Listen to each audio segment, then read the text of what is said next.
right, we're back. This is our third episode of Coffee and Cold Ones, and I'm your host HD, and this is Team Jonathan. So what are we going to talk about today? So the last two videos we've done is on toxic mentors, and this kind of builds on that. So today we're going to talk about the value of not just self-care, because I'm not a big fan of that word, because I think we overuse it. I think it has a negative connotation to it now. Right, it's like... Yeah, people look at you when you say self-care and they're like, oh, you're one of those. Right. Or the opposite of like, you have to get self-care. Now it's like treating it like it's a job, and that makes... Or there's only certain things of self-care that you can do. Mm-hmm. And people don't think, well, how does it pertain to me and what I need to do to fuel myself? I think there's just been so many examples of what self-care looks like that people forget that it can be unique to you and doesn't have to be this set list that we create. Even though that is good if you're starting out, like you have to have something to go off of. But I do feel like it's gone down more of a negative way.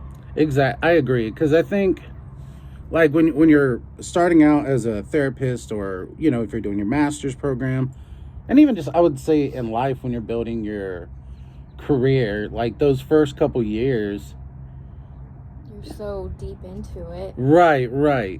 You don't necessarily know how to juggle. Yeah, exactly. And sometimes it can be easy to not know that you need to make I'm gonna use the word self-care, like make time for yourself. It's like, well, I have to get this done.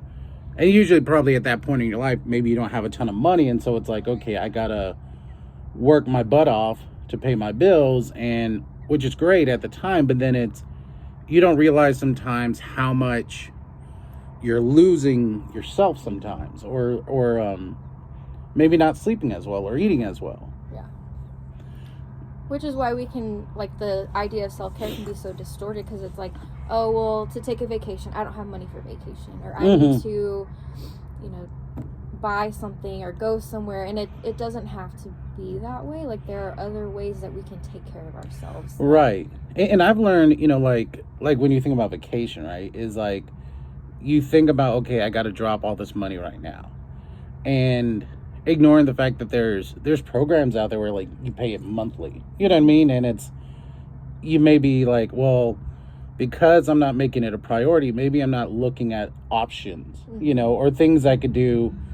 And especially if my priority is distorted, I'm not thinking, okay, this will be worth my time to set the money aside, or look at, okay, you know, maybe it's not going to Disneyland, but maybe it's, you know, going to a place you've never been to. And it's like, okay, maybe if I pay this monthly thing, I could actually make that happen. Yeah.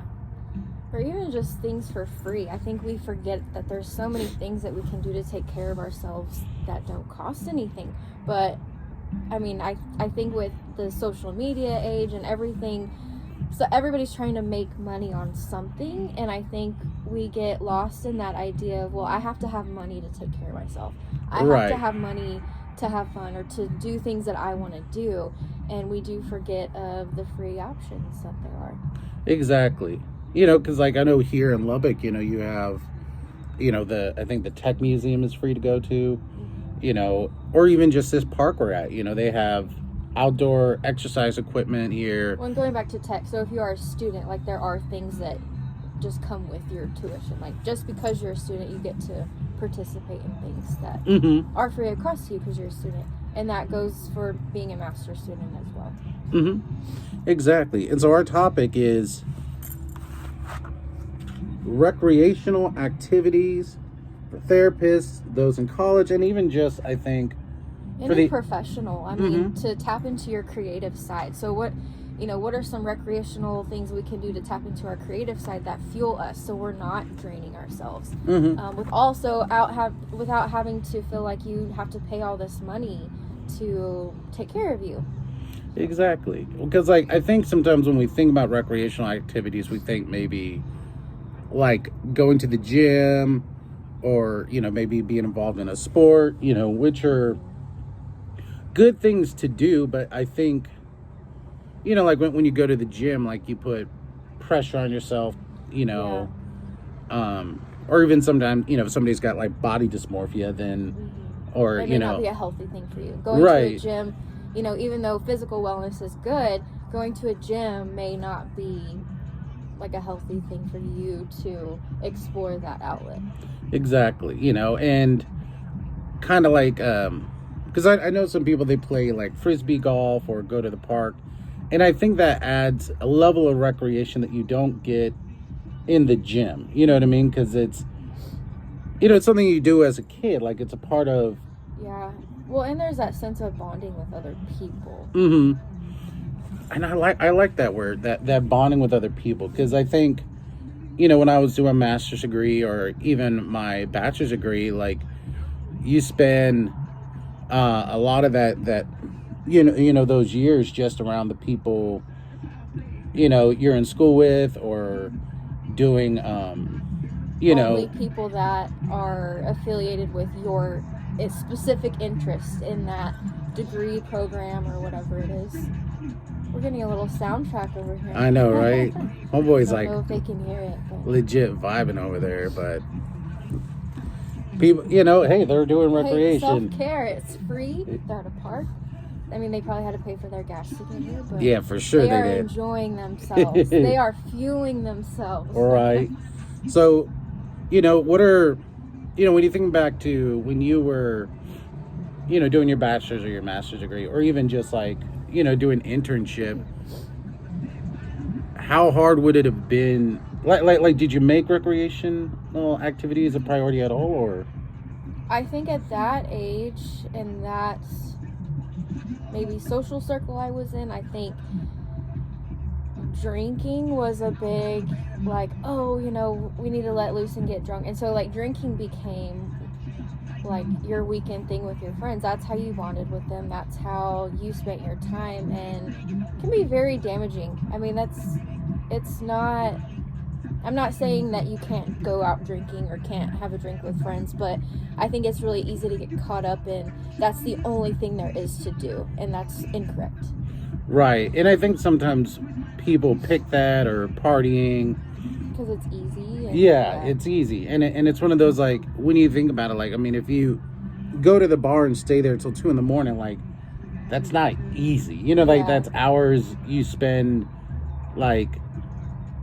It can become a waste of time if you're doing it all the time. Exactly. And it's not like, somebody does, like, goes on a trip somewhere, right? Where, that's memorable. But, like, drinking related activities, like, they're not, I mean, all the time it involves people you don't even know. Like, you're having meaningless conversation with people you will never see again. Right. And I don't know, like, and I'm not saying that you can't engage in that activity, but it can be a slippery slope. Like, you got to have your boundaries with that and really make sure that you're not using it as a vice. You're not using it to avoid something or self-soothe in a negative way. Right. Because, like, the intention sometimes is, like, bond with your, your fellow peers, or, depending on the level of professional you are, it may even be with a mentor, right? But it's one of those of, like, it very quickly becomes, this is all that you do. Right. And you're only using a part of who you are, like, if music is your thing or art is your thing, and you very easily can get away from that. Yeah, I mean, you can very easily, like, put yourself around people that don't challenge you, or, like, they're not really of the same mindset as you. You don't share a lot of the same qualities or even interests outside of, we all like to go to the same bar, and that's fine, but you just have to be careful, because it can turn into something negative, like I said. Right. Well, and I think sometimes that's picked because, like, you might be going to a school or doing your internship in a place where maybe you don't know as many people, or the only people are from work or school, right? Like, for me, I'm from California, so, like, when I come out here, like, I mean, I've met a bunch of people here, but, like, they weren't, like, I'd have to meet people, to do anything socially, but that's, that doesn't need to be all that you do. Yeah. You know what I mean? Because some recreational activities, you know, you can make music by yourself. You can do art by yourself. And there's value in doing things just with yourself. Yeah. Well, and I think that's a challenge too. Like you said, you moved here from another state. Me, I was born and raised in this region. And so no matter where I'm at in the Panhandle or West Texas, I'm going to know somebody. Right. And that can be a good or a bad thing. I mean, I don't know, however you want to look at it, but when you're not as connected within a community or like a culture, like that can be very challenging when it comes to taking care of yourself, because then you kind of can fall into that isolation. Right. And especially, like, I think if you run on hard times, you know, like if money's tight or, you know, obviously during COVID, you know, a lot of people lost family members or friends, and, you know, you could very easily, especially during COVID when people were locked down, like, you know, you could very easily get trapped in that and lose, you know, your sense of self. And that's why one of the things I thought was cool during COVID was you saw, you know, families at the dinner table or families playing board games or, you know, things where like you're engaging other parts of your brain, engaging in other parts of your identity.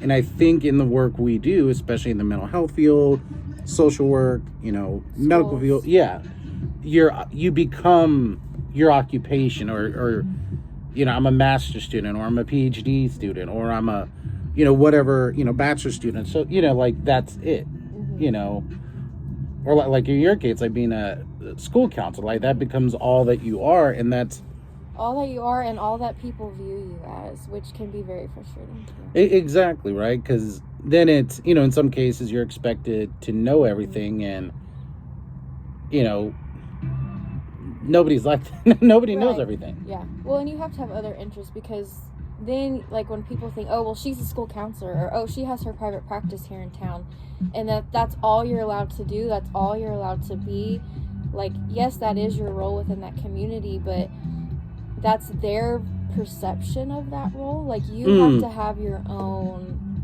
outlets. Like, you have to have your own interests outside of what you do, and don't fall into the trap of, oh, well, this is all they think of me, so this is all I'm ever going to be. And that can be also very damaging to your self-perception of you. Right. And I think, I mean, obviously, you know, you've worked in small communities where that becomes very, you know, you kind of get pigeonholed. Yeah. But even like, you know, if you're, you know, for those of you out there that maybe are teachers, that can happen to you, because, you know, you become, or people that are coaches even, you know what I mean, is the community, you know, even if you're in a big school environment, you realize how small it is. Because that's all, you know, because I know when I would see students out in the community, they see me as what I was, not this is Jonathan outside of, you know, that world. And that's sometimes it's a very uncomfortable feeling, because you'll run into, you know, student, you know, especially those who worked in school systems, like you'll find them in the most random spots, and it's, you know, especially as a professional, you don't want to, like, you know, like if I went to a bar today, you know, some of the students I worked with are of drinking age, you know, and but their view of you is you shouldn't be interested in that. Yeah, exactly. You know what I mean? Or, you know, and so that's a challenge in coming up with some recreational activities is, you know, if I'm in a potentially like closed system, or I'm in a community, even if it's a large community, you know, the world's a small place. You know, I've ran into friends I know from up here in Fort Worth, just randomly. You know what I mean? And that's like hours away, away, you know, like, you know, so the world, I think, is a smaller place. When you think about, like, when you were doing your master's, right? If you would have incorporated, let's say, recreational activities, and especially, like, you know, like when you're doing your internship, right? Is what was your mindset doing your internship as it related to recreational activities? I think I would have felt less stressed, because when I was working on my internship during my master's program, I was also a kindergarten teacher, and that was all I did was teacher, and when you're in elementary, like, there's a lot of prep that goes into your lessons, and a lot of cutting things out and printing out papers, and it's just a lot of manipulatives that you have to put together. So that's all I did. Like, I was a teacher, and then on the weekends, I went to the juvenile detention center, and I worked with my kids there. And I mean, also at the time, I was in a long-term relationship, so like, that's all I did. And I really feel like if I would have done something for myself at that point of time, not to say I didn't love teaching, I loved it. I loved working with the kids at the jail during my internship. I had my family and my relationship, but I also was very unhappy, and it came out in my relationship. And I feel like if I would have put myself first in a way, if I would have done things for me, if I would have done recreational activities without him, without my family, and with like my friends, or tried to make new connections, because I think, we get into our relationships and our families and our little tight-knit groups, and that's all we know. We don't branch out. And I kind of wish I can't say I wish, because I can't take it back, but if I could do it again, I would branch out and do things for myself and not get so stuck in this little fishbowl that I put myself in. And I feel like I would have been happier at that point in time. Right. And then it becomes a challenge, I think, to break that habit. Yeah. Because it's like... And I think that also goes with, I was born and raised in the Texas Panhandle, West Texas. Like, we are just all connected in that way, and there's not as many ways to branch out, I guess is what I'm trying to say. Right. And even I would say, like, if I were, like, let's say if I was like in Houston or Austin, I think I would still feel the temptation to try and build that community. And then, even though, it's a larger environment, but even in large environments, we could very easily isolate or get involved in insulated groups like that. And that is true. Because even, like, let's say Dallas, you still have your areas of Dallas that I think people kind of stick to their little pockets. Right, right. Unintentionally. I think it's just, the way that we were created as humans is community. And you find your community, and it's what's comfortable, and you stick with it. Right. And I think, like, with, especially those that work in the mental health field or medical world, even folks in the military, I'll even go there, is like, you are in, schools too, right? You're in an environment that's always changing, and you're dealing with potentially very stressful or painful things, and... Yeah. Or you're expected to have the solution and it be an immediate relief to the problem. Right. And that's just not that way. And that's where I think sometimes drinking or smoking or vaping, or even, like, we'll say, like toxic relationships, right? Yeah. Where, like, you go it's from... meeting a need. Yeah. It's meeting a need. And it's one of those of, like, it's... it's like I got a bullet wound and I'm just putting a Band-Aid over it. And, it's... Because you can't do those things all the time. You can't be with your insulated group all the time. Or... And I think that sometimes... I think even naps... sometimes it's like people would just take a nap instead of doing something recreational. Yeah. Well, and naps, and I don't know if it's just the way that I kind of grew up, is just like, okay, you're tired or you don't feel good, like, go take a nap. And that's good, because you need to be rested. You need to make sure that you're taking care of your body and you're recharging. But naps can also be a way of escape. Right. I'm not going to deal with this problem. I'm going to go take a nap. Exactly. And I think especially, like, I know, like, during internship or, because I was working multiple jobs and starting a publishing company. And and we're got the merch today. And I think like during that time, that's one of the things I would do, because it's like, well, maybe I have an hour or two to myself. I'm like, okay, I could take a nap or watch TV, and that's all I would do. Yeah. And in the moment, it doesn't seem like a bad idea, but I think, I could have spent that time coloring. I could have spent that time reading, and I'd be going to the gym to lift weights, but it wouldn't necessarily erase or make me forget some of the tough parts of the job. Yeah. Because I know, especially as a therapist, like, there's certain things you hear or see, especially working in the jail system, I'd see sometimes some very bad things. Yeah. And you don't know sometimes how much of a toll that takes on you. Yeah. Well, and you really have to learn the art of compartmentalization. Is that the word? We'll go. You have to compartmentalize. Anyways, but you do have to separate yourself, because it's like, especially when you work in a school and you are living in that community, you have other roles within that community, there's things that you know about people, and then you go to school and it just like breaks your heart that and there's nothing you can do about it. Mm-hmm. There's like, really, you can help the family, you can provide them with resources, you can work with the students in therapeutic sessions at the school, but at the end of the day, like, if they're being mistreated at home, like, you can't take that away. Like, you can't change that. Right. And it's heartbreaking. And then there's people that, oh, well, you're a counselor, like, you should be able to help this and stop it. And it's like, I think we get caught up in that too, of, okay, well, yeah, I should be able to stop this. I should be able to help this situation. But not every problem is yours to take on. Right. And to have it take a personal toll on you. Right.